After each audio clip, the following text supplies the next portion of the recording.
Hi everyone, today I'm going to read you a story called The Big Baby, and it was written by Anthony Brown. Everyone said that John Young's dad was young for his age.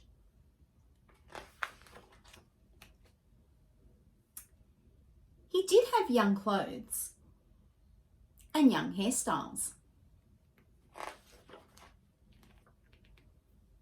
He liked very loud pop music, and he had a whole den full of toys. Mr. Young liked being young, and so he tried to stay that way. Every morning he cycled, well, nearly every morning, sometimes. And he spent ages and ages in the bathroom. When people said to him, "You do look young for your age," Mr. Young grinned boyishly. John's mum just smiled. "You should look after yourself a bit more, Mum," he said. But whenever he had a headache or caught a slight cold, he made a big fuss, went to bed and called it flu. Mrs. Young called him Big Baby.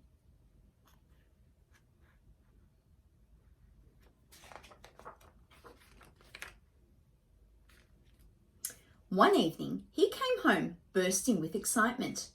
He was always buying new pills and special food from health shops, and that day he'd found a strange little shop in a back street that sold the most amazing tonic drink. It was called Elixir de Youth, and at night he eagerly drank the whole bottle.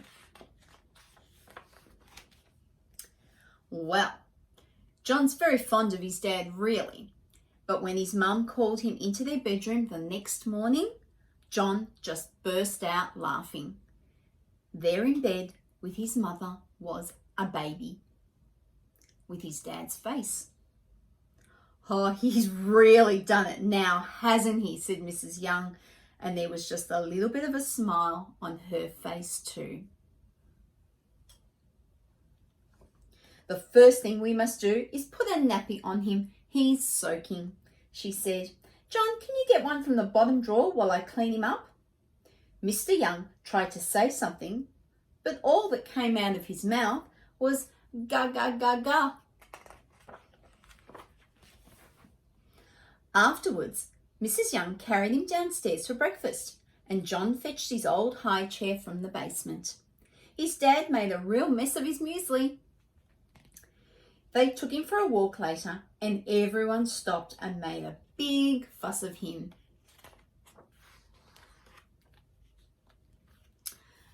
He didn't seem to enjoy that much. John's mum had to say that he was a friend's baby and she was looking after him.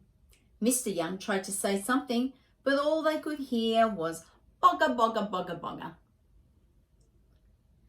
When he got back home, Mrs. Young changed his nappy.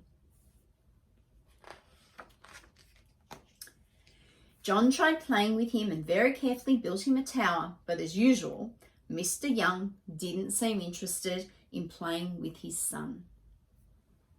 He cried and cried, so Mrs. Young sat him down on the potty, but that didn't help. Poor Mr. Young looked so silly that John felt quite sorry for him.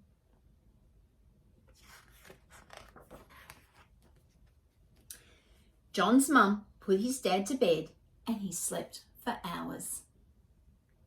Much later, they heard Mr. Young's poorly voice. "Can you come upstairs?" They dashed into his room, and there was John's dad, back to normal. "Oh, I've had a terrible dream," he wailed. "Oh, poor baby," said Mrs. Young. "But how did you know?" asked Mr. Young. She looked at John and smiled. "Hey, Dad," said John, "go look in the mirror."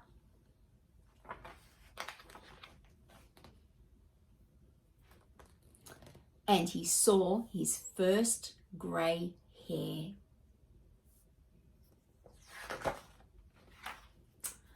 And that was the end of the story. I hope you guys enjoyed. Bye.